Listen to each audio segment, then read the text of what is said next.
বিশ্বনবী মক্কার জমিনে দাওয়াতি কাজ যখন শুরু করলেন, তিনি দেখলেন এই মক্কায় দাওয়াতি কাজের একটা শক্ত অবস্থান নিতে হলে দুইজন লোকের একজন আমার চাই। উনি ঘেটে ফেললেন, উনি বুঝে ফেললেন সবাইকে দেখে যে দুইজনের একজন আমার সাথে না থাকলে আমার দাওয়াতি কাজ চালানো কষ্ট হয়ে যাবে। এজন্য গভীর রাতে তাহাজ্জুদের নামাজ শেষে আল্লাহর কাছে কেঁদে কেঁদে বিশ্বনবী দোয়া করে, আল্লাহুম্মা আইজ্জাল ইসলাম বি আহাব্বির রাজুলাইনি ইলাইক। আল্লাহ, দুইজন লোকের যেই লোকটারে তোমার দরবারে মকবুল মনে হয়, ভালো লাগে, পছন্দ হয়, তাদের একজনকে ইসলামের ভেতরে ঢুকিয়ে দিয়ে ইসলামকে তুমি বিজয় দান করে দাও। ও আল্লাহ, দুইজনের একজনকে আমার চাই। একজন হলো আবি জাহাল ইবনে হিশাম, হিশামের বেটা আবু জাহাল, আও উমর ইবনুল খাত্তাব, অথবা খাত্তাবের বেটা উমর। সুবহানাল্লাহ পড়ে। সাথে সাথে দোয়া কবুল করলো কে? কার জন্য করলো? নাকি আবু জাহেলের জন্য? আবু জাহেলের চোখের সামনে পর্দা ছিল, ও পর্দা সরায় না। ওর অন্তরে পর্দা, ও পর্দা উঠে সত্যটা দেখতে চায় না। এজন্য ওর জন্য গোটা বিশ্ববাসীর আছে ঘৃণা।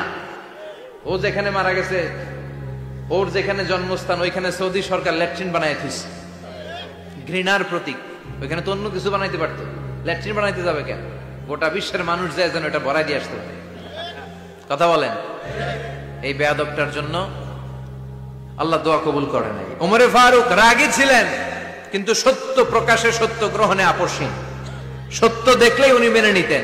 এটা জাহেলি যুগে ওনার মধ্যে এই গুণ ছিল। আল্লাহু আকবার। বিশ্বনবীকে দেখে দোয়া করে, আল্লাহ, মক্কার জমিনে এই দুইজনের একজন যদি কালেমা না পড়ে, মক্কার জমিনে দাওয়াতি কাজ চালিয়ে যাওয়া কঠিন হয়ে যাবে। হয় হিশামের বেটা আবু জাহেল কিংবা খাত্তাবের বেটা ওমরকে তুমি ইসলামে ঢুকাও। আল্লাহ ওমরের জন্য দোয়া কবুল করলেন। বিশ্বনবী তখনও বুঝতে পারেন এই দোয়াটা কার জন্য কবুল। হঠাৎ ওমরে ফারুক বিশাল একটা নাঙ্গা তলোয়ার নিয়ে বিশ্বনবীকে হত্যা করার জন্য ছুটে এলো। বিশ্বনবী তখন মক্কার আরকাম ইবনে দারুল আরকামের ঘরে সাফা পাহাড়ের পাদদেশে লুকিয়ে লুকিয়ে দাওয়াতি কাজ করতেন। আশেপাশে সাহাবীরা বসা। বিশ্বনবীর চাচা হামজা ইবনে আব্দুল মুত্তালিব বললেন, নবী তাড়াতাড়ি পালিয়ে যান, ওই যে দেখা যায় ওমরে ফারুক তলোয়ার নিয়ে আপনারে মারতে আসছে। বিশ্বনবী বললেন, চাচা সরে যান, সাহাবীদেরকেও সরে যেতে বলেন, দরজাটা খুলে দেন, ওমরকে আসতে দেন। আমার তো মনে হচ্ছে ওই যে তাহাজ্জুদের নামাজ পড়ে আল্লাহর কাছে কেঁদে কেঁদে আমি দোয়া করেছি, আমার দোয়াটা আজকে কবুল হতে চলেছে। আমার তো মন বলছে আল্লাহ দোয়াটা কবুল করবে। দরজা খুলে দেন। ওমর ফারুক চলে আসলেন, এসে তলোয়ার রেখে দিয়ে আঙ্গুল উঁচু করে বললেন, আশহাদু আল্লা ইলাহা ইল্লাল্লাহ, আশহাদু আন্নাকা মুহাম্মাদ রাসূলুল্লাহ। ঝিনুকের ভেতর লুকিয়ে থাকে যেমন মতি, কালমা শাহাদাতে আছে আল্লাহর জ্যোতি। সুবহানাল্লাহ পড়েন। কি আল্লাহর জ্যোতি এসে ওমরে ফারুকের হৃদয়টাকে নুরানি করে দিল। তিনি তলোয়ার রেখে ঘোষণা দিলেন, আশহাদু আল্লা ইলাহা ইল্লাল্লাহ ওয়া আশহাদু আন্নাকা মুহাম্মাদ আবদুল্লাহ ওয়া রাসূলুহু। বিশ্বনবী খুশি হয়ে গেলেন। ফাতারদা ওয়ালা সাওফা ইউতিকা রাব্বুকা ফাতারদা। ও নবী, অচিরে এমন এমন জিনিস একটার পর একটা আমি আপনারে দান করব, এগুলো পেয়ে আপনি খুশি হয়ে যাবেন গো নবী। আপনার অন্তরে দুঃখ, কষ্ট, হতাশা, আপসেট হওয়ার মানসিকতা, ফ্রাস্ট্রেশন কিছু আল্লাহ রাখবো না। ওয়ালা সাওফা ইউতিকা রাব্বুকা ফাতারদা। অচিরে এমন এমন জিনিস আমি আল্লাহ আপনারে দেব, আপনি খুশি হয়ে যাবেন। ওমরে ফারুকের ইসলাম ধর্ম গ্রহণ করানোর মাধ্যমে বিশ্বনবীর মনটারে খুশি করে দিল কে? আল্লাহ। ফাতারদা। বিশ্বনবী খুশি হয়ে গেলেন। পাইছেন আল্লাহ কিভাবে বিশ্বনবীর খুশি করে? সুবহানাল্লাহ পড়বেন না? এরপরে বিশ্বনবী মক্কা থেকে তায়েফে দাওয়াত দিতে গেলেন। কোথায়? হজ উমরা যারা করেছেন 70 থেকে 75, 80 কিলো দূরে পাহাড়ি পথ বেয়ে বেয়ে উঠতে হয়। 6-7 হাজার ফিট উপরে পাহাড়ের উপরে এই তায়েফের শহর, তায়েফ সিটি। ঠান্ডা। ওইখানে গেলে মনেই হবে না এটা সৌদি আরব। ওইখানে জ্যাকেট লাগে। কি লাগে? জ্যাকেট। বিশ্বনবী কষ্ট করে 80 কিলোমিটার পথ পাড়ি দিয়ে তায়েফের ছেলেদেরকে দাওয়াত দিতে গেলেন। কিন্তু বিশ্বনবীর দাওয়াতি এই ডাকে, এই আহ্বানে তারা সাড়া দেয় নাই। বিশ্বনবীর এই দাওয়াতকে তারা রিজেক্ট করেছে। বিশ্বনবীকে পাথর মেরেছে। বিশ্বনবীর মোবারক দেহটাকে রক্তাক্ত করেছে। আমার নবীর এই সুন্দর দেহটা বেয়ে বেয়ে ঝরঝর করে রক্ত ঝরেছে। তায়েফের মাটি সাক্ষী, তায়েফের পাথর সাক্ষী। 3টা জায়গায় বিশ্বনবী বেহুশ হয়েছে। এখনো ওখানে গেলে স্থানীয় লোকরা বলে, বংশ পরম্পরায় ওরা জেনে এসেছিল যে এই জায়গাগুলোতে বিশ্বনবীকে আঘাত করা হয়েছে। এখনো লোকজন দেখায় এখানে পড়েছিল বিশ্বনবী, ওখানে পড়েছিল, ওখানে পড়েছিল, ওই খেজুর বাগানে বিশ্বনবী লুকিয়েছিল, আজও ওখানে খেজুর বাগানই করে রাখছে। পাথরের আঘাতে ক্ষত বিক্ষত হয়ে সারা শরীর থেকে রক্ত ঝরে, এ রাসূল তোমাকে বলি আমি কেমন করে। ঠিক কি না? পাথর মেরে বিশ্বনবীকে রক্তাক্ত করা হলো। বিশ্বনবী রক্তাক্ত, বিশ্বনবীর সাহাবা সাইয়েদনা যায়েদ রাদিয়াল্লাহু তাআলা আনহু কুয়া থেকে পানি এনে বিশ্বনবীর গা থেকে রক্তগুলো ছেড়ে ফেলে দেয়, বিশ্বনবীর গায়ের মধ্যে পানি দিয়ে হাত পাগুলো ধুইয়ে দেয়। বিশ্বনবী কাঁদে, আহা কাঁদে, রহমতের নবী কাঁদে, আরেকজনের জন্য কাঁদে, নিজের কোনো লাভ নাই। মায়ের খাইছে, ওরা যেন বাঁচে জাহান্নামের আগুন থেকে। সুবহানাল্লাহ কইবেন না? ওদেরকে বাঁচাইতে আসছিল জাহান্নামের মায়ের থেকে, জাহান্নামের শাস্তি থেকে, ওদেরকে বাঁচানোর জন্য নবী মায়ের খেয়েছে। চিল্লায় এখন ঠিক কিনা? কেঁদে কেঁদে বিশ্বনবী হয়রান। যায়েদ রাদিয়াল্লাহু তাআলা আনহু বিশ্বনবীর সান্ত্বনা দেন, নবী কাঁদবেন না।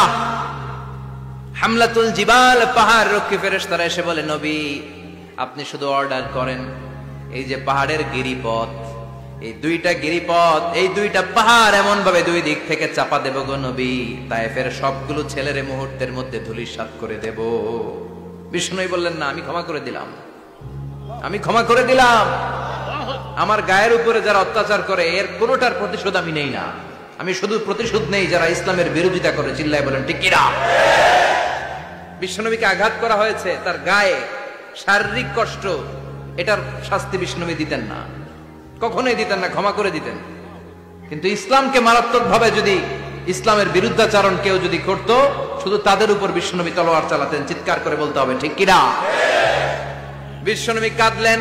কে দেখে বিশ্বনবীর কান্না, নিজের জন্য কাঁদে না, ওদের জন্য কাঁদে। আর বললেন, না ফেরেশতারা ওদেরকে তোমরা মেরে ফেলো না, হয়তো ওরা কালিমা পড়ে নাই, ওদের ভবিষ্যৎ প্রজন্মদের মধ্য থেকে কেউ না কেউ কালিমার বাণী পড়বে।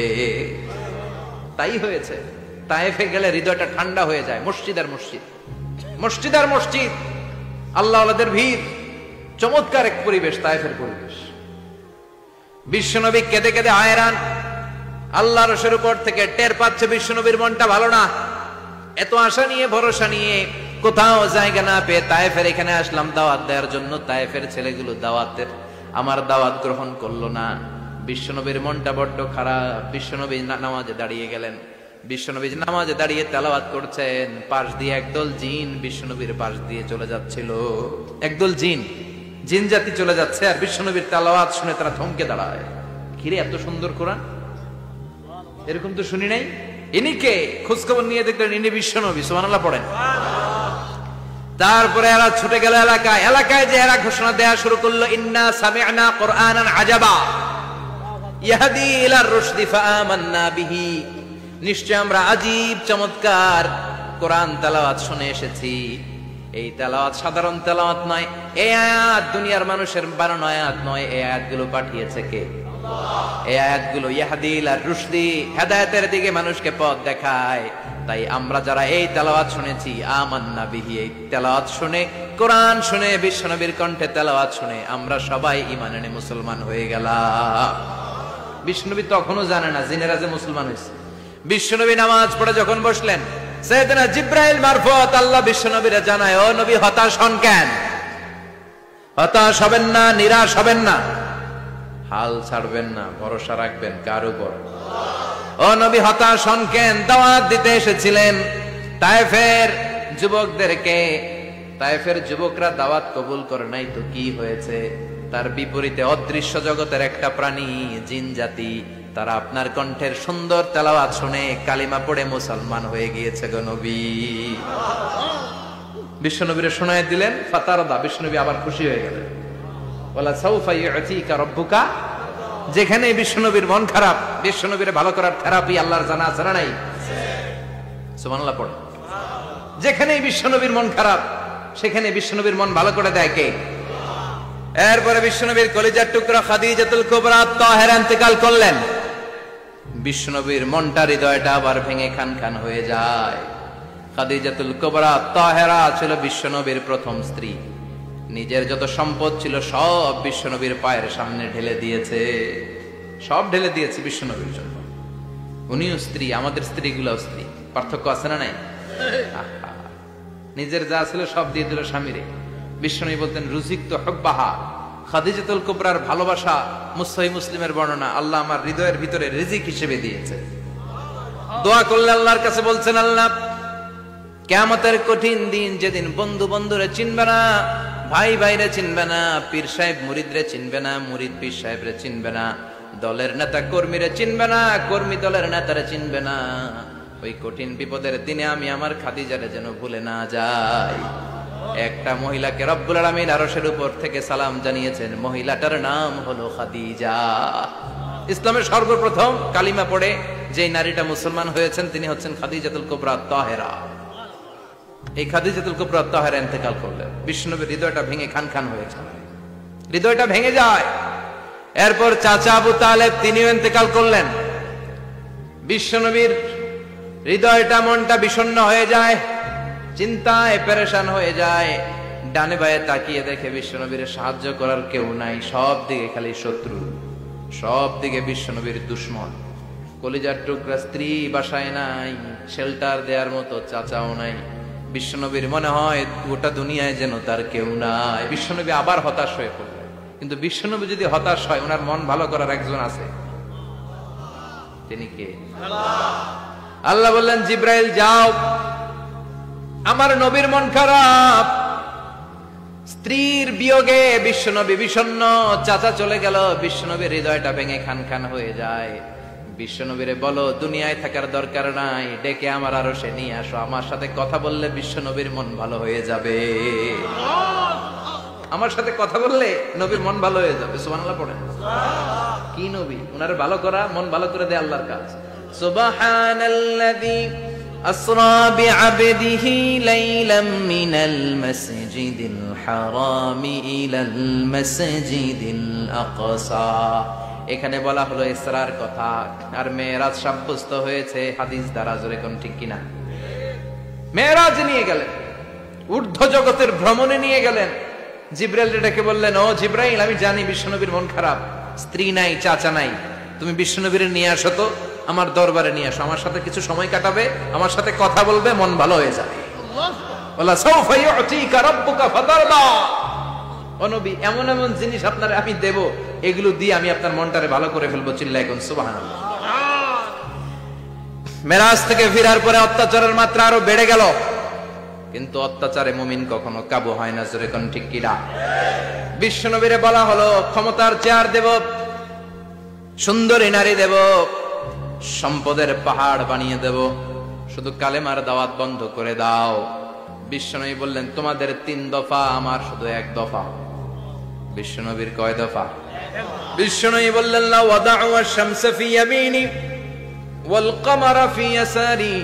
আকাশের সূর্যটা যদি ডান হাতে দাও, চন্দ্রটা যদি বাঁ হাতে দাও, যে কালিমার দাওয়াত দিতে আমি শুরু করেছি, এই দাওয়াতের রাস্তা থেকে কেউ আমার পিছনে সরাতে পারবে না, কেউ পারবে না।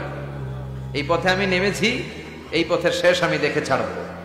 বিশ্বনবীর প্রাইম রেসপন্সিবিলিটি হচ্ছে লিউযহিরাহু আলা দ্বীনি কুল্লি। মানব রচিত যত মতবাদ আর যত কথা আছে, যত ডক্ট্রিন আছে, সবকিছুর কবর রচনা করে কালিমার বিজয় আর কালিমার পতাকাকে পতপত করে উড়িয়ে দেওয়া। চিল্লায় এখন ঠিক কিনা? মেরাজ থেকে আসার পরে অত্যাচার আরো বেড়ে গেল, মক্কায় থাকার সুযোগ নাই, কোথাও কেউ বিশ্বনবীর আশ্রয় দেয় না, যেখানেই যায় বিশ্বনবীরে তাড়িয়ে দেয়। আবার বিশ্বনবীর মন খারাপ। আল্লাহ বলে, নবী চিন্তা করবেন না, মদিনাতে আপনার জন্য চমৎকার রাষ্ট্র আমি রেখে দিয়েছি, আপনি হিজরত করে চলে আসেন। বিশ্বনবী হিজরত করলেন, মদিনায় যে আবার মনটা প্রশান্ত হয়ে গেল। সুবহানাল্লাহ পড়ে। তার মানে যেই জায়গায় বিশ্বনবীর ব্লকেজ, রাস্তা আটকে যায়, নতুন রাস্তা খুলে দেয় কে? এজন্য মুমিনের রাস্তা কখনো বন্ধ হয় না। মুমিন বিপদে পড়লে কৌশলী হয়, মুমিন স্ট্র্যাটেজি পাল্টায়, কৌশল পাল্টায়। রাস্তা একটা বন্ধ হলে আরো 10টা খুলে যায়। চিল্লায় এখন ঠিক কিনা? এক জায়গায় কোরআনের মাহফিল বন্ধ হলে আরো 10 জায়গায় কোরআনের মাহফিলের ব্যবস্থা হয়ে যায়। কোন ঠিক কিনা? ওরা এক জায়গায় ইসলামের আওয়াজকে থামিয়ে দিতে চাইবে, আরো 10 জায়গায় ইসলামের আওয়াজ গর্জে উঠবে। ইসলামের আওয়াজ, ইসলামের বিজয়কে থামিয়ে দেওয়া, স্তব্ধ করে দেওয়া অসম্ভব। চিৎকার করে বলেন ঠিক কিনা? ওরা ইসলামকে মাটির ভেতরে পুঁতে ফেলতে চায়, কিন্তু এটা চারা গাছের মতো, পুঁতে ফেললে গাছ হয়ে উপরে ওঠে, গাছ হয়ে উপরে ওঠে, এটা থামিয়ে দেওয়া যায় না। যারা এটার পিছু লাগে, যারা এটার ক্ষতি করতে চায়, ওদের ক্ষতি আল্লাহ করে। চিল্লায় বলেন ঠিক কিনা? ফাজআল কাইদাহু ফি নাহরে। আল্লাহুম্মা মান আরাদা বিল ইসলামি ওয়াল মুসলিমিনা খায়রান ফাওয়াফিকহু কুল্লা খায়র। চিল্লায় পড়েন আমিন। আমিন। আল্লাহুম্মা মান আরাদা বিল ইসলামি ওয়াল মুসলিমিনা সুআন ফাজআল কাইদাহু ফি নাহরে ওয়াজআল তাদবীরাহু তাদমীরা। ইসলামের বিরুদ্ধে যারা ষড়যন্ত্র করে, ওদের ষড়যন্ত্র ওদের ঘাড়ের উপর আপনি চাপিয়ে দেন। ওরা মুমিনদেরকে পালানোর জন্য যে গর্ত করে, ওই গর্তের ভেতরে আপনি ওদেরকে ডুবিয়ে দেন। এটাই ইসলামের বৈশিষ্ট্য। ইসলামের পিছু লাগলে ও ইসলামের কিছু করতে পারে না, ও নিজের কপাল পুড়ে ফেলে। ইসলামের বিজয়কে কিয়ামত পর্যন্ত জারি রাখবে কে? ইসলামের আলোকে বাতিকে কেউ নিভিয়ে দিতে পারে? চিল্লায় বলেন পারে?